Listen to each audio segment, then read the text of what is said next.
تو اس ایک بندے کے رونے کی وجہ سے اللہ سب کی بخشش فرما دیتا. اور نبی پاک علیہ الصلوۃ والسلام فرمانے لگے یہ رویا ہے تو اس کے رونے پر فرشتے بھی روئے ہیں.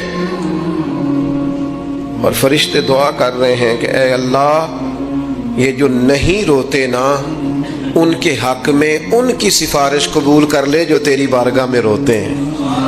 جو تیرے حضور عرض گزار ہوتے ہیں ان کی سفارش قبول کر لے، ان کے حق میں قبول کر.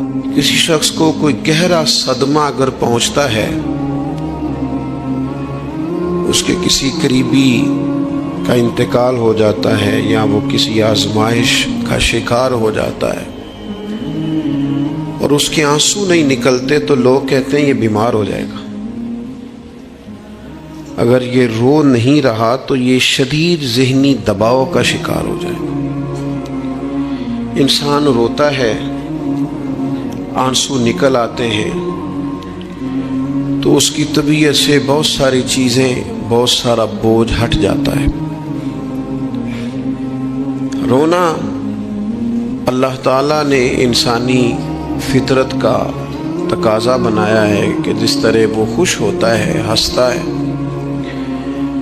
تو اس کے چہرے سے وہ چیزیں آشکار ہوتی ہیں. تو اسی طرح جب وہ رو پڑتا ہے اور آنسو اس کے رخساروں سے چھلک آتے ہیں تو یہ اس کے غم کا اظہار ہوتا ہے.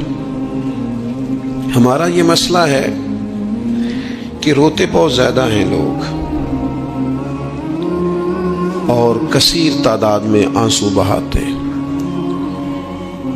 لیکن منظر تکلیف کا یہ ہے کہ بندے بندوں کے لیے روتے ہیں، بندے دولت کے لیے روتے ہیں، اقتدار کے لیے روتے ہیں، من چاہی زندگی کے لیے روتے ہیں، بندے حصول زر کے لیے روتے ہیں. ہمیں کہا گیا تھا رو، لیکن رونا اللہ رسول کے لیے. ایک تو بندوں کے لیے نہیں رونا اور ایک بندوں کے سامنے نہیں رونا. رونا ہے تو اللہ کے لیے، اس کے محبوب کی محبت کے لیے، اور چونکہ یہ معاملہ ہی اللہ رسول کے ساتھ ہے تو پھر بندوں کے سامنے کیا رونا. جب ان کے لیے رونا ہے تو پھر ان کی بارگاہ میں رونا ہے. ہم اس معاشرے میں آج آنکھیں کھولتے ہیں اور دیکھتے ہیں تو اس معاشرے کا ایک بہت بڑا مسئلہ غیر سنجیدگی ہے، ہنسنا ہے اور غیر سنجیدہ ہنسنا ہے. مزاح سے ہٹ کر آگے نکل کر دل لگی سے آگے جا کر ہم مذاق کے عادی ہو گئے، اور مذاق بھی اس طرح کا کہ ہم دوسروں کی توہین کرتے ہیں، ہم دوسروں کو اذیت پہنچاتے ہیں، دوسروں کی کسی چیز کا ذکر کر کے اس کا مذاق بناتے ہیں. قرآن مجید سورہ توبہ میں ارشاد فرماتا ہے فَلْيَضْحَكُوا قَلِيلًا وَلْيَبْكُوا كَثِيرًا. فرمایا انہیں چاہیے تھا کہ تھوڑا ہنستے، وَلْيَبْكُوا كَثِيرًا اور زیادہ روتے. چاہیے تھا کہ ہنسنا کم کرتے، رونا زیادہ کرتے، لیکن ہمارے ہاں بات بات پہ ہنسنا، مذاق بنانا، مذاق اڑانا. نتیجہ کیا ہے؟ حضور علیہ السلام نے فرمایا بہت زیادہ ہنسنا دلوں کو مردہ کرتا ہے. انسان روئے، اس کے آنسو نکلے اللہ کے لیے، اس کے محبوب کی محبت کے لیے. نبی پاک صلی اللہ تعالی علیہ وسلم نے فرمایا، بخاری شریف میں صحیح درجے کی روایت ہے، کریم فرماتے ہیں اگر تم وہ جان لیتے نا جو میں جانتا ہوں، اگر تمہیں اس کا علم ہوتا نا جس کا مجھے علم ہے، تو فرمایا تم رویا کرتے، تمہاری کیفیات اور ہو جاتی. بعض اوقات کچھ لوگ غیر سنجیدگی کا مظاہرہ کرتے ہیں، ہنستے ہیں، شغل بناتے ہیں. بہت سارے کام ایسے ہیں، بہت سارے فیوز و برکات ایسے ہیں جو انہیں ملنے ہوتے ہیں، نہیں مل پاتے. تو وہ غیر سنجیدگی طبیعت کی، لہجے کی غیر سنجیدگی، ان سے وہ فیوز و برکات اٹھا لیتی. میں دوستوں سے کہتا ہوں آپ کسی جگہ محفل میں جاتے ہیں، آپ کسی دینی اجتماع میں جاتے ہیں، لیکن رستے میں اگر آپ شغل کرتے ہوئے جا رہے ہیں، ہنستے ہوئے جا رہے ہیں، آپ نے کیا فائدہ حاصل کیا؟ آپ جہاں بھی جا رہے ہیں موبائل آپ کا آن ہے، موبائل دیکھ رہے ہیں، موبائل چلا رہے ہیں، موبائل ہی چل رہا ہے، تو آپ نے کیا سنجیدگی حاصل کی؟ پایا کیا؟ ہر کام صرف موبائل کے سٹیٹس کے لیے کیا؟ تم اگر وہ جان لیتے جو میں جانتا ہوں، اصحاب صفا کے پاس قرآن مجید کی کوئی آیت تلاوت کی گئی تو وہ رونے لگے، صحابہ رو پڑتے تھے، اللہ کے خوف سے، خشیت سے رو پڑتے تھے۔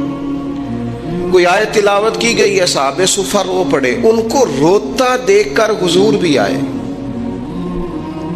اور اللہ کے رسول کی آنکھوں میں بھی آنسو آئے۔ اور پھر اللہ کے حبیب علیہ السلام نے اس عمل کا اظہار فرمایا۔ حضور فرمانے لگے جو آنکھیں رب کے خوف سے آنسو بہاتی ہیں نا، ان کو اللہ پھر دوزخ پر حرام کر دیتا ہے، پھر وہ جہنم میں نہیں جایا کرتا۔ وہ اللہ کے خوف سے چھلک پڑی، جذبات ابل کر باہر آ گئے۔ سعادت مند لوگ ہوتے ہیں، سعادت مند۔ نبی پاک علیہ السلام نے فرمایا، ترمذی میں موجود ہے، حضور فرماتے ہیں 3 باتیں خوش بختی کی علامت ہیں۔ یا رسول اللہ صلی اللہ تعالی علیہ وسلم کون سی؟ تو ایک تو حضور نے فرمایا اللہ سے ڈرو، اور دوسرا فرمایا بلا وجہ اپنے گھر سے نہ نکلو، اور تیسرا فرمایا اپنے گناہوں پر رویا کرو۔ اگر تمہیں رونا آ جاتا ہے تو یہ سعادت مندی ہے تمہارے لیے۔ مجھے کچھ دوست کہتے ہیں مجھے غصہ بڑا آتا ہے، تو میں کہتا ہوں مجھے بھی بڑا آتا ہے، بڑا آتا ہے، لیکن اپنے گناہوں پر آتا ہے، اپنی غلطیوں پر آتا ہے۔ مجھے زندگی میں جتنا غصہ آیا ہے اپنی کوتاہیوں پر آیا، جہاں جہاں مجھ سے سستیاں ہوئی ہیں مجھے ان پر غصہ آتا ہے۔ اور جب اپنے آپ پر غصے سے فارغ ہوں گے تو کسی اور پر بھی کر لیں گے۔ ابھی تو ڈھونڈتا پھرتا ہوں اے اقبال اپنے آپ کو، آپ ہی گویا مسافر، آپ ہی منزل ہوں میں۔ میرے عزیز، اگر انسان کو یہ سعادت مندی نصیب ہو جائے، وہ کبھی اپنے مالک کے خوف سے رو پڑے، کبھی اس کی محبت میں رو پڑے۔ مجھے بتائیں نا، بچہ جب رو ہی پڑتا ہے تو پھر اماں سارے کام چھوڑ کے متوجہ ہو جاتی۔ لوگ کہتے ہیں وہ میرے پاس آیا تھا تو بس رو ہی پڑا تھا، تو پھر میں کیا کرتا؟ وہ رو ہی پڑا ہے تو معاملہ ختم ہو گیا۔ بچے کی شدید غلطی پر اسے ڈانٹا تھا پر وہ رو پڑا، نرم ہو گیا دل ماں کا، باپ کا، چچا کا، بڑوں کا، چونکہ وہ رو پڑا ہے۔ عزیز بھائی، جب تو بھی رب کی بارگاہ میں رو ہی پڑے گا نا، جب تو اس کی خشیت سے ٹوٹ ہی جائے گا نا، جب اس کے حضور آ کے عرض کرے گا نا مالک میں کہاں جاؤں تیری بارگاہ میں نہ ہوں، کہاں جاؤں؟ اعلیٰ حضرت بریلوی رحمۃ اللہ علیہ کے والد تھے، بڑے درد سے دعا کرتے تھے، لوگ ان سے دعائیں کرایا کرتے تھے، اور عجیب سے نا دعا کے اندر محو ہو جاتے تھے۔ اپنے لفظوں میں بات کروں تو بڑی کھوب کے دعا کرتے سن۔ بعض بندے رٹیاں رٹائیاں دعاواں کرتے، بس وہ ٹھیک ہے، ہاتھ اٹھا دیے جو مولانا صاحب کہیں گے ہم بھی، وہ بڑے محو ہو کے دعا کرتے تھے۔ تو کسی نے ان سے کہا حضرت اتنی للہیت سے اور اتنی محویت سے اور اتنے ذوق سے دعا کیسے؟ فرمانے لگے میں نے اپنی بیوی سے طریقہ سیکھا ہے۔ سیکھنے والے سبھی جگہ سے سیکھتے، اپنے بچوں سے بھی سیکھ لیتے، اور جن کا خیال ہونا ہمارے پاس کل عقل آ گئی ہے، وہ بیچارے عقل کو خیر بات کہہ دیتے ہیں، جن کو سارا ہی پتہ ہے انہیں کچھ پتہ نہیں۔ کہتے بیوی سے سیکھا ہے دعا مانگنے کا طریقہ۔ حضرت وہ کیسے؟ فرمانے لگے اسے کوئی کام تھا مجھ سے، کوئی گھر کا خرچہ تھا، اس نے بتایا خرچہ، میں نے اسے کہا ابھی میرے پاس پیسے نہیں ہیں، آتے ہیں تو دوں گا۔ 2-4 دنوں کے بعد پھر اس نے کہا، میں نے کہا تھا گھر کے خرچے کے لیے کچھ پیسے، تو فرماتے ہیں میں نے کہا ابھی میرے پاس نہیں ہے، آتا ہوں تو دے دو۔ عورتوں کی عادت ہوتی ہے بار بار یاد کرانا، کہتے اس نے پھر یاد کرایا، وہ میں نے گزارش کی تھی کچھ پیسے چاہیے، فرماتے مجھے غصہ آ گیا۔ میں نے کہا تم کیا روز ایک ہی بات کرتی ہے، تجھے کہا ہے نا ابھی پیسے نہیں ہیں، آتے ہیں تو دے دوں گا۔ ہر روز یاد کرانے کا کیا مطلب ہے؟ ایک ہی بات کا رٹا لگایا، پیسے چاہیے، پیسے ٹھیک ہے، خرچ ہے، آپ ٹھیک کہہ رہے، پر ابھی نہیں میرے پاس۔ کہتے میں نے ڈانٹ دیا۔ سعادت مند خاتون تھی، حوصلے سے ڈانٹ برداشت کی۔ تو کہنے لگی غلطی ہو گئی، مجھے نہیں بار بار کہنا چاہیے تھا، آپ تو ناراض ہی ہو گئے، لیکن ایک بات یہ کہنی تھی کہ آپ ہی میرے شوہر ہیں، میں آپ سے نہ کہوں تو پھر کس سے جا کے کہوں؟ آپ سے ہی کہنا ہے نا، میں نے، آپ ہے نا میرے سر کے تاج، تو کس سے اور کہوں؟ میں اور کسی سے کہوں؟ شیخ فرماتے ہیں میرے ہاتھ میں کچھ چیز تھی، ہاتھ کانپا، وہ چیز گری، چھم چھم میرے آنسو ٹپکے، چھم چھم میں رو پڑا۔ تو خاتون کہنے لگی آپ کیوں روئے، کیا ہوا؟ تو فرمانے لگے مجھے تو رب سے مانگنے کا طریقہ تو نہیں سکھا دیا، جب میں اس کی بارگاہ میں عرض کروں گا نا مالک بڑے دروازوں پہ گیا ہوں کوئی نہیں میری سنتا، بڑے درد کے ساتھ میں نے کہا ہے پر فریاد کو کوئی نہیں پہنچا، اے اللہ تو ہی میرا رب ہے، پھر تجھے نہ کہوں تو کس کی بارگاہ میں جا کے کہوں؟ میں بیمار ہوں اور شفاؤں کے لیے ترس گیا ہوں، میں مقروض ہوں اور جان چھڑانے کے لیے ترس گیا ہوں، میں کمزور ہوں اور سعادت پانے کو ترس گیا ہوں، میں بے کیف ہوں اور سجدوں کی لذت کے لیے بے چین ہو گیا ہوں، میں بے کیف ہوں اور چاہتا ہوں میرا قرآن پاک کی تلاوت سے دل لگے، پر مالک جب توفیق تو دینے والا ہے تو پھر تجھ سے نہ کہوں تو میں کس سے جا کے کہوں؟ نبی پاک صلی اللہ تعالی علیہ وسلم نے فرمایا دو آنکھیں دوزخ میں نہیں جائیں گی۔ یا رسول اللہ صلی اللہ علیہ وسلم اتنا کرم، وہ دو آنکھیں کون سی ہیں؟ فرمایا ایک وہ جو اللہ کی راہ میں رات جاگتی رہی، کسی سرحد پر پہرا دیا، کوئی ڈیوٹی کی، کوئی خدمت کی، راہ خدا میں جو آنکھیں بیدار رہی راہ خدا میں، دوزخ میں نہیں جائیں گی۔ اور دوسرا فرمایا جو رب کی یاد میں رو پڑی، جس سے خشیت آئی، جو ڈر گیا، پر ڈرا اللہ کے لیے، آنسو فار سیل نہ ہو، کوئی اداکاری کا ماحول نہ بنائے، وہ اس طرح نہ ہو رو رو کے دعا، رکت انگیز دعا، اور فلاں کیا بات، فلاں کے بڑا رلایا اور فلاں میں بڑا درد تھا اور فلاں کے آنسو نکل آئے اور پیر صاحب قبلہ روئی پڑے، فار سیل نہ ہو چیزیں، اداکاری نہ ہو، اس کی طبیعت پر پورا اثر ہو۔ اور جب خشیت کے ساتھ وجود کانپتا ہے، وہ کسی نے کہا تھا کہ آنسو قربت کا سبب ہوتے ہیں، جب آپ کی روح کسی کی روح سے ملتی ہے تب آنسو نکلتے ہیں، جب تو اللہ سے پورا جڑ جاتا ہے نا، جب رسول کائنات کی بارگاہ سے تیری پوری توجہ لگ جاتی ہے، پھر آنسو بن کر دل تے پار پوے جس ویلے ادو پار بناون اکھیاں، بے درداں محبوباں دے سارے ناز اٹھاون اکھیاں۔ نبی کریم علیہ السلام تشریف فرما ہے، امام غزالی نے لکھا ایک بدو آ گیا، دیہاتی سادہ آدمی، سادے بندے بھی سادے ہوتے ہیں، ان کا بھی اپنا طرز زندگی ہوتا ہے، تو بدو آ گیا، سادہ آدمی تھا، آتے ہی السلام علیکم لے کے نا تو کوئی بات ہی نہیں کی، سیدھا سیدھا ہی کہتا یا رسول اللہ صلی اللہ علیہ وسلم یہ بتائیں قیامت کے دن حساب کس نے لینا ہے؟ تو حضور فرمانے لگے بھائی یہ تو بڑی صاف سی اور مختصر سی اور سادہ سی بات ہے، حساب تو اللہ تعالیٰ نے لینا ہے۔ اب اس نے جو لفظ کہے اللہ کے حبیب کی آنکھوں میں آنسو آ گئے، کہنے لگے اگر اللہ نے حساب لینا ہے پھر انشاءاللہ کرم ہی ہوگا۔ تو حضور فرمانے لگے تمہیں یہ امید کس طرح ہے؟ تو عرض کرنے لگے یا رسول اللہ کریم جب غالب آتا ہے تو معاف ہی کرتا ہے، جب کریم کا غلبہ ہوتا ہے نا، کریم بندہ جب کسی پہ قبضہ کر لے تو پھر معاف کرتا ہے، تو اللہ تو سب سے بڑا مہربان ہے۔ وہ بات کی اور اگلا جملہ ہی کوئی نہیں کہا، وہ چلے گئے۔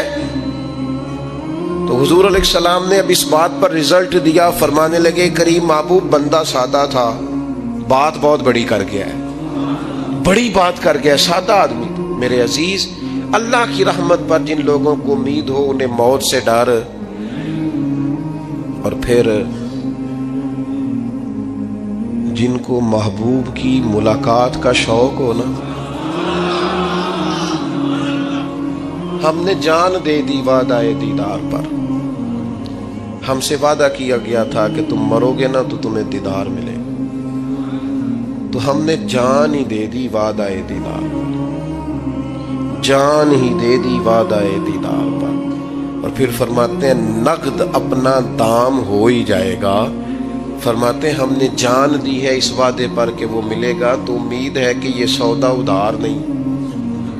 جیسے ہی قبر میں جائیں گے سامنے حضور کی زیارت نصیب ہو جائے گی. اس لیے لحد میں بھی عشق رخ شاہ کا داغ لے کے چلے. اندھیری رات سنی تھی سو چراغ لے کے چلے. یہ حدیث آپ نے بھولنی نہیں. یہ تنہائیوں میں یاد رکھنے کی روایت ہے، یہ تنہائیوں میں پڑھنے کی روایت ہے. یہ اپنے ذوق کو تازہ، جو لوگ کہتے ہیں نا وجد سرور کیف میں جانا چاہتا ہوں، وہ مشکات شریف کی اس حدیث کو دیکھے. اللہ کے حبیب علیہ السلام نے فرمایا لوگوں میں تمہیں بتاؤں قیامت کے دن اللہ تعالیٰ بندوں سے پہلا سوال کیا فرمائیں گے اور بندے اس کا جواب کیا دیں گے. یا رسول اللہ کرم فرمائیے بتائیے. تو کریم فرمانے لگے اللہ تعالیٰ قیامت کے دن بندوں سے سب سے پہلا سوال، اگرچہ بعض اور احادیث میں اور سوالات بھی آئے ہیں قیامت میں جو سب سے پہلے ہوں گے، لیکن اس حدیث میں یہ والا سوال حضور نے بیان فرمایا. حضور فرمانے لگے اللہ قیامت کے دن اپنے بندوں سے سب سے پہلا سوال یہ فرمائے گا کیا تم میری ملاقات کو پسند کرتے تھے؟ اوئے ہوئے ہوئے، کیا تمہارا ملنے کو جی چاہتا تھا؟ کبھی اے حقیقت منتظر نظر آ نہ لباس مجاز. اقبال کہتے ہیں تیرے کرم اتنے ہیں دل کرتا ہے تجھے دیکھیں. کبھی کبھی اے حقیقت منتظر نظر آ نہ لباس مجاز میں. لاکھوں سجدے تڑپ رہے ہیں میری جبین نیاز میں. تمہارا دل کرتا تھا مجھ سے ملنے کو؟ حضور فرماتے بندے عرض کریں گے مالک بڑا دل کرتا تھا. تو پھر اللہ فرمائیں گے یہ گفتگو کی معنویت تو دیکھو یار، اس کا حسن تو دیکھو. اللہ پھر پوچھیں گے کیوں دل کرتا تھا تمہارا؟ دل کرتا تھا تو کیوں کرتا تھا؟ عرض کریں گے مالک اس لیے کہ ہمیں امید تھی کہ تو معاف بھی کر دے گا رحمت بھی فرمائے گا. اس معافی کی امید پر دل کرتا تھا تو ملے. حضور فرماتے ہیں پھر رب فرمائے گا مجھ پر واجب ہے، میں نے اپنے کرم سے واجب کر لیا ہے کہ آج تمہیں جنت عطا کروں گا. یہ جو ملاقات ہے نا، ملاقات کہ وہ ملیں گے، ان سے ملاقات ہوگی. عمر بیت گئی نا نام جپتے، عمر بیت گئی نا تذکرہ کرتے. ہم سے بھی لوگ پوچھتے ہیں کیا کمائی کی، کیا زندگی میں حاصل کیا؟ تو ہم کہتے ہیں شرق سے غرب تک، ملک کے ایک کونے سے لے کر دوسرے کونے تک مدینے والے کی بات کی ہے، حضور کا ذکر کیا ہے. نبی پاک کے اور میں اپنی حیاتی تو قربان تھی وہاں ساری محمد محمد پکیندے گزر گئی ساری. یہ اعزاز ہے، یہ کرم ہے. اب کیا ہوتا ہے گناہگار لوگ اتنا بڑا دعویٰ تو نہیں کر سکتے، لیکن دل تو چاہتا ہے نا کہ چلو جس کا نام لیا ہے اس کی کبھی زیارت بھی ہو، کبھی ملاقات بھی ہو، کبھی نظر کرم بھی ہو. کسی نے اپنے محبوب سے کہا تھا کہ ذرا ایک نظر مجھ پہ بھی کیجیے. تو قریب بیٹھے ایک شخص نے کہا یار تو نے بڑا دعویٰ کیا ہے جو محبوب ہوتے ہیں ان کو تکلیف نہیں دی جاتی، تو کہتا ہے پورا چہرہ ہی تیری طرف پھیرے. تو پھر اس نے اس درویش سے پوچھا کہ میں بھلا پھر کیا کروں، میرا دل تو میرا بھی کرتا ہے نا. چلو یہ تو آپ کی بات ٹھیک ہے کہ اب میں محبوب سے کہوں کہ اتنی تکلیف کرے کہ میری طرف پورا رخ پھیرے تو ٹھیک نہیں. تو پھر بتائیں میں کیا کروں؟ تو اس نے کہا ان راہوں میں کھڑا ہو جا جن راہوں کی طرف وہ کریم دیکھتا ہے. چلو اسی با کردار کو دیکھتے دیکھتے بیچ میں تیرے اوپر بھی نظر، مجھ پہ محشر میں نصیر ان کی نظر پڑ ہی گئی. مجھ پہ محشر میں نصیر ان کی نظر، اوئے ہوئے اللہ کرے آپ کو بھی وہ لطف آئے جو مجھے آ رہا. کہتے مجھ پہ محشر میں نصیر ان کی نظر. یہ انتہائی عاجزی ہے کہنے والے کی. اس نے بالکل اپنے آپ کو ختم کر کے کہا کہ میں قابل تو نہیں تھا اور میں پھر تکلیف دیتا کہ میری طرف دیکھیں اسپیشل میرے لیے وقت نکالیں. پر کرم یہ ہوا کہ مجھ پہ محشر میں نصیر ان کی نظر پڑ ہی گئی. کہنے والے اسے کہتے ہیں خدا کا کرنا. کہنے والے اسے کہتے ہیں خدا کا کرنا. اللہ نے کیا کہ نظر مجھ پر پڑ ہی گئی, اور جب پھر پڑ گئی تو تیری ایک نظر کا کمال ہے اور میری زندگی کا سوال ہے. بس جب پڑ گئی تو سو پھر پڑ گئی. موت سے وہ بندہ کبھی نہیں ڈرتا جسے ملاقات کا شوق ہو. ملنا چاہے داتا علی اجمیری سے اور موت سے ڈرے, ملنا چاہے حضرت غوث پاک جیلانی سے اور پھر موت سے ڈرے.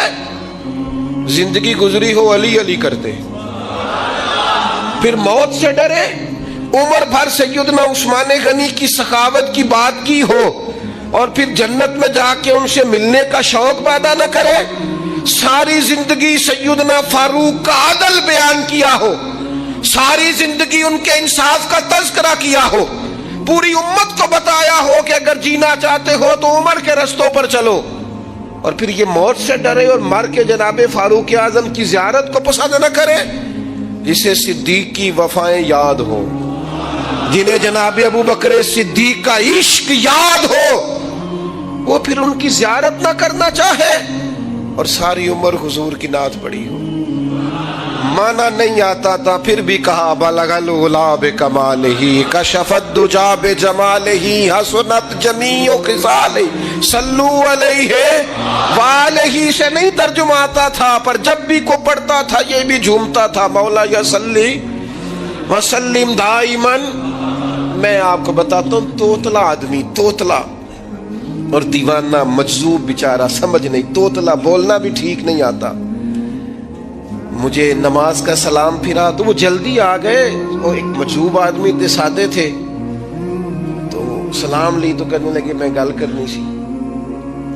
تو میں نے ان سے کہا کہ تھوڑی دیر کے بعد ملتے ہیں. سادہ آدمی ہے, اللہ مجھے معاف کرے, میں کوئی نقل تو نہیں ان کی اتار سکتا. اس زبان کو ہم توتلی نہیں کہتے, ہم اس زبان کو بلالی زبان کہتے ہیں. یہ بڑی خوبصورت زبان ہوتی ہے. یہ جو توتلے لب و لہجے ہوتے ہیں نا, وہ جب بچہ پوری طور پہ اماں نہیں کہہ سکتا, توتلا ہوتا ہے, تو کوئی مزہ آتا ہے اماں کو اماں کہلوانے میں. جب وہ پوری طور پر باپ کو بابا نہیں کہہ سکتا اور توتلا ہوتا ہے تو کوئی مزہ آتا ہے کہنے میں. وہ جب دادی نانی دادا کہتا ہے تو دادے کا دل کرتا ہے یہ 100 بار کہے, چونکہ اسے کہنا نہیں نہ آتا. لیکن اس توتلاہٹ میں جو اس کو لطف آتا ہے. مجھے بڑے لوگ آ کے شعر سناتے ہیں, میں نے بڑے خوشگلو نعت خانوں سے زندگی میں سنا ہے. وہ صاحب میرے پاس آئے اور میں نے کہا بعد میں ملیں گے. تو سادہ آدمی ہے, مجذوب ہے, پورا شعور نہیں رکھتا. مجھے کہنے لگا مصطفیٰ جان رحمت کے بعد, مصطفیٰ جان رحمت پہ لاکھوں سلام کے بعد, یعنی مانا یہ تھا کہ سلام کے بعد. تو اب بڑے بڑے سریلے بندوں سے بھی بندہ سنتا ہے, میرا دل کرے. اور میں نے جان بوجھ کے ان سے کہا دوبارہ کیا جائے ذرا, کیونکہ توتلے تھے نا. میں نے کہا تو کہنے لگے مصطفیٰ جان رحمت پہ لاکھوں سلام کے بعد. او میرے عزیز یاد رکھو, ساری زندگی حضور کی نعتیں پڑھی, نبی پاک کے تذکرے سنے, اب موت سے ڈر جائیں. حالانکہ موت تو ایک پل ہے, پل سے گزریں گے تو سامنے اللہ کا دیدار بھی ہوگا, مدینے والے کی زیارت بھی نصیب ہوگی. تو زیارت ہوگی اور ہر نظر کانپ اٹھے کہ محشر کے دن خوف سے ہر کلیجہ دہل جائے گا. اوڑھ کر کالا جبہ وہ آ جائیں گے اور سارے محشر کا نقشہ بدل جائے گا. یہ موت کا خوف نکالنے والی چیزیں ہیں, ڈر. اچھا مجھے ایک بات بتائیں, یہ میں امید کی بات کرنے لگا ہوں. چلیں اب یہ بات تو مشکل ہے پر کرنی پڑے گی, مجبوری ہے. کبھی کبھی ابا جی سے مار بھی پڑ جاتی ہے بندے کو, گھر میں وہ 2-4 لگ بھی جاتی ہیں. تو اس وقت نا جو سب سے بڑا سہارا کسی کو نصیب ہوتا ہے وہ یہ ہوتا ہے کہ اللہ کرے اماں گھر میں موجود ہو. اور میں نے دیہاتوں میں کئی مائیں ایسی دیکھی ہیں جو بیٹے کے حصوں کی مار کھاتی ہیں. ابا نے ڈنڈا لے لیا ہے بیٹے کی غلطی پہ, اب اماں بیچاری سامنے ہو گئی ہے, 2-4 اس نے بھی کھا لی.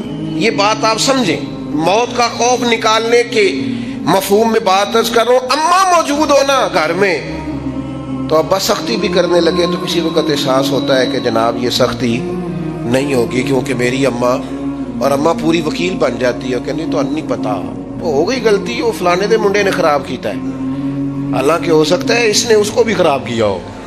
لیکن وہ اماں وکیل ہے، وہ وکالت کر رہی ہے اور وہ بے لوث کر رہی ہے. ہوتا ہے ایسے. اس بات کو سمجھ لے اچھے طور پر. موت کا خوف نہیں، ڈر نہیں، اس لیے کہ گھر میں ماں موجود ہو تو باپ کا ڈر نہیں ہوتا. تو قبر حشر میں تو رسول کریم موجود ہے، وہاں تو نبی کریم موجود ہے، وہاں تو اللہ کریم اپنی رحمت فرمائے گا بندوں پر. اس لیے خوف نہیں، پینک نہیں. اپنی غلطیوں کا احساس ضرور کریں، اپنے اعمال پر توجہ ضرور دیں، لیکن موت کے خوف تلے دبتے نہ جائیں. انشاءاللہ صبح قیامت کرم ہوگا. میرے نبی پاک علیہ الصلوۃ والسلام نے تو فرمایا ہے بس ہم نے ایمان کامل لے کے جانا ہے دنیا میں. حضور نے فرمایا ہے جس طرح 14ویں رات کا چاند چمکتا ہے اس طرح میرے غلاموں کے چہرے چمکیں گے قیامت کے. اللہ کے رسول صلی اللہ علیہ وسلم فرماتے ہیں جسم کے جن جن حصوں پر وضو کا پانی لگتا رہا وہ قیامت میں چمکیں گے. دور سے لوگ ان کا نور دیکھیں گے، پتہ چلے گا وہ محمد عربی کے غلام آ رہے ہیں. یہ کرم ہوگا صبح قیامت، یہ عطائیں ہوں گی. اس لیے مومن موت سے ڈرتا. سیدنا بلال حبشی رضی اللہ تعالیٰ عنہ، آخری وقت ہے، نزع کا عالم طاری ہے. اور یہ گفتگو دیکھیں غلاموں کی. آپ کی اہلیہ رو پڑی، کہنے لگی ہائے ہائے افسوس. حضرت بلال فرمانے لگے کیا ہوا؟ کہنے لگی افسوس ہے کہ آپ دنیا سے جا رہے ہیں. تو حضرت بلال نے مضمون ہی بدل دیا، سوچ کا زاویہ ہی بدل دیا. فرمانے لگے یہ افسوس کا مقام نہیں، یہ تو خوشی کا مقام ہے. اس لیے کہ میری آج آنکھیں بند ہوں گی، قبر میں کھلیں گی، مدینے والے محبوب سے بھی ملوں گا، حضور کے غلاموں سے بھی ملوں گا صلی اللہ تعالی علیہ وسلم. تو موت تو مقام مسرت ہے، اور اگر یہ مل جائے زندگی میں. ایک بدو ایمان لے آئے، ابن ماجہ میں موجود ہے. حضرت ابو ہریرہ رضی اللہ تعالیٰ عنہ حدیث کے راوی ہیں، فرماتے ہیں ایک بدو ایمان لائے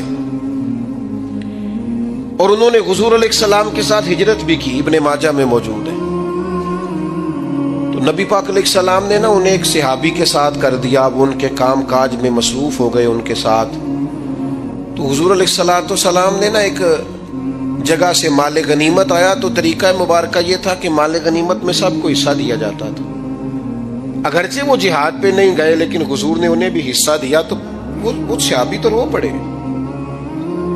عرض کرنے لگے حضور میں اس کے لیے تو ایمان نہیں لایا تھا. حضور نے فرمایا پھر بتائیے. گرچہ حضور جانتے ہیں کس لیے لائے تھے. عرض کی حضور میں تو اس لیے ایمان لایا تھا کہ میں رب کی راہ میں لڑوں گا اور میں اپنی جان پیش کروں گا. میں شہادت کے لیے ایمان لایا تھا، مجھے یہ مال دولت نہیں چاہیے. تھوڑی ہی دیر گزری کہ ایک اور مارکے کا اعلان ہو گیا، جنگ کا اعلان ہو گیا. حضور نے فرمایا چلو. وہ گئے اور چند ہی لمحے گزرے کہ وہ میدان میں اترے اور پھر شہید ہو گئے.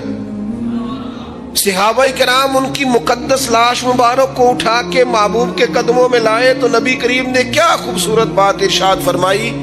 حضور فرمانے لگے دیکھو اس نے اللہ کی تصدیق کی ہے تو رب نے بھی اس کی تصدیق فرما دی.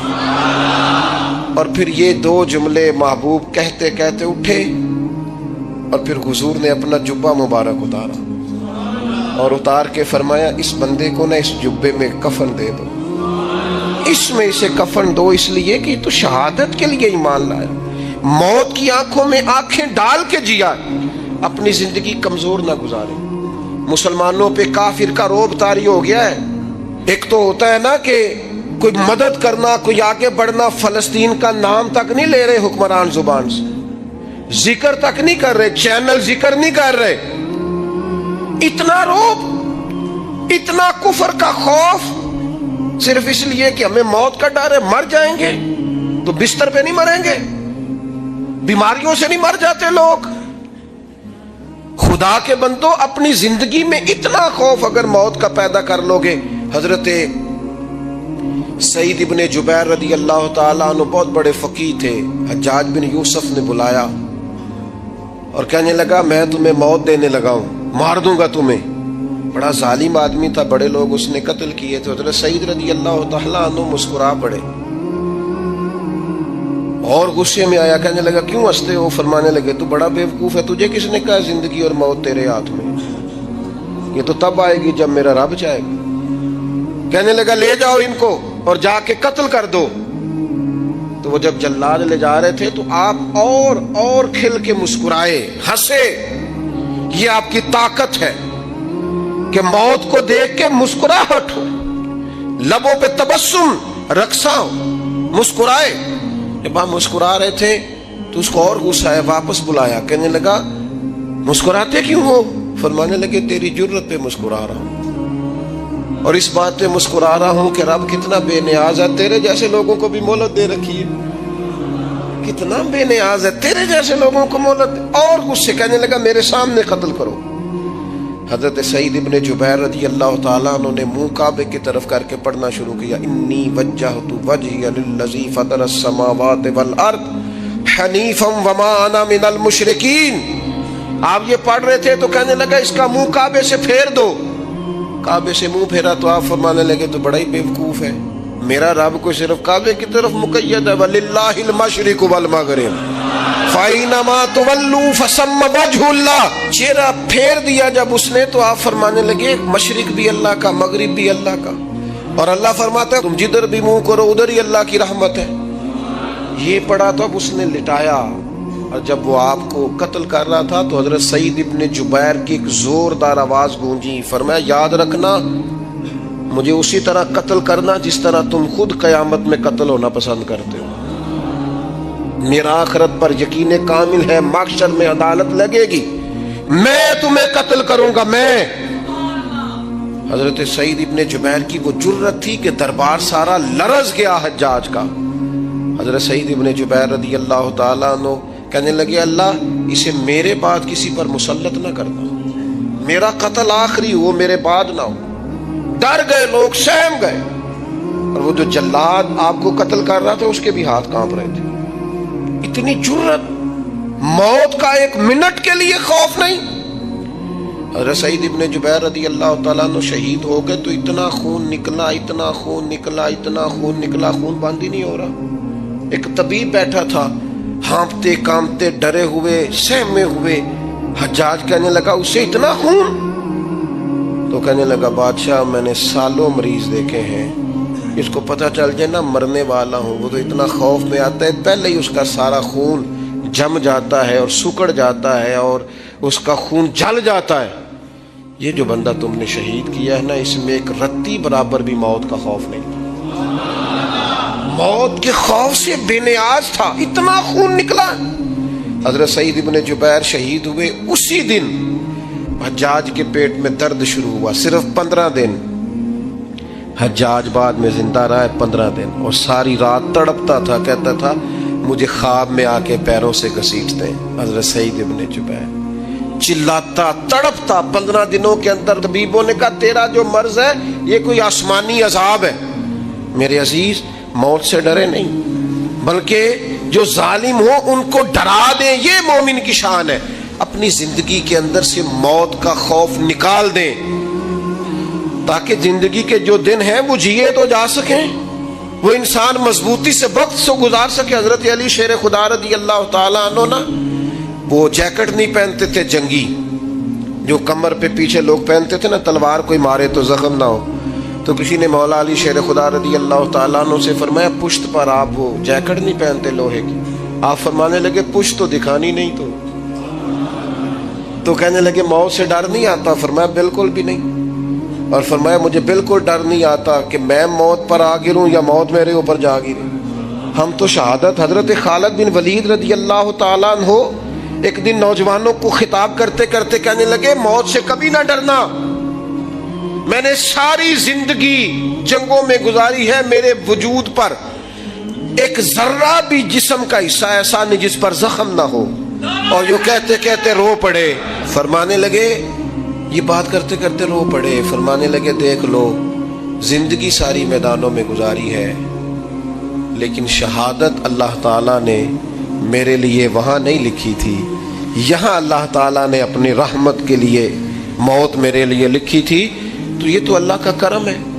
قریب ایک بزرگ صحابی اور بیٹھے تھے, فرمانے لگے آپ کی نیت شہادت کی تھی, انشاءاللہ آپ قیامت میں شہیدوں میں ہی کھڑے کیے جائیں گے. تو میرے عزیز خوف نہیں موت کا۔ آخر میں 2-3 گزارشات عرض کرنی ہے۔ ایک تو میری آپ سے گزارش ہے، جنہوں نے ابھی تک قرآن مجید کی تلاوت شروع نہیں کی، وہ ابھی سے، آج سے 10 منٹ ٹائم ہو تو مسجد میں بیٹھ کے ایک رکوع پڑھ کے جائیں، قرآن مجید نہیں چھوڑنا۔ رمضان کا تعارف یہ ہے کہ شہر رمضان الذی انزل فیہ القرآن، تو قرآن مجید سے دلچسپی۔ دوسری میری گزارش ہے راشن بانٹنے والوں سے بھی کہ مہربانی کریں لائنوں میں لگانا چھوڑ دیں، اور لینے والوں سے بھی میری عرض ہے کہ اللہ تعالیٰ سارا سال عطا کرتا ہے، 3-4 ہزار کے لیے کیوں اپنے آپ کو آپ تکلیف میں ڈالتے ہیں؟ سارا سال اللہ دیتا ہے۔ اور پھر میری آپ سے یہ بھی اپیل ہوگی کہ طبیعتوں میں حلم پیدا کریں، بردباری پیدا کریں، یہ بڑی ضروری چیز ہے۔ مثبت سوچیں لائیں، روزہ ہماری تربیت کرتا ہے۔ اور پھر آپ سے یہ بھی اپیل کروں گا، رمضان شریف کی مقدس گھڑیوں میں صرف اپنے لیے نہیں سوچیں، امت کے لیے سوچیں، بالخصوص فلسطین کے مسلمانوں کے لیے۔ کم از کم دعا مومن کا ہتھیار ہے، وہ تو جم کے کریں اللہ کے حضور۔